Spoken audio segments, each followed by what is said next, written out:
কি বলুন তো, আপনারা নিশ্চয়ই সবাই গ্রামের মানুষ চেনেন। আমরা বলি তল্লি ডগ, কেউ কেউ বলে তেলাকুচ পাতা। আর এই পুকুরের চিংড়ি সবই কিন্তু আমার বাড়ির, কিচ্ছু আমি কিনিনি।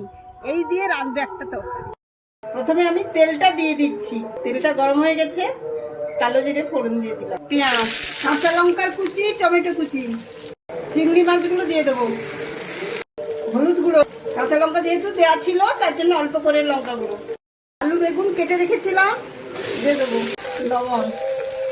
আলু বেগুন ভাজা ভাজা হয়ে গেছে, এরপরে আমি তেলাকুচ পাতাগুলো দিয়ে দিয়েছি।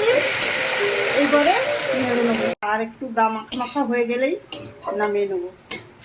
উপর থেকে একটু কাঁচা সর্ষের তেল দিয়ে ঝেড়ে দিয়ে নামিয়ে নিলে হয়ে যাবে আমার তল্লি টক বা তেলাকুচ পাতার তরকারি। রেসিপিটি যদি ভালো লাগে তবে লাইক, শেয়ার এবং সাবস্ক্রাইব।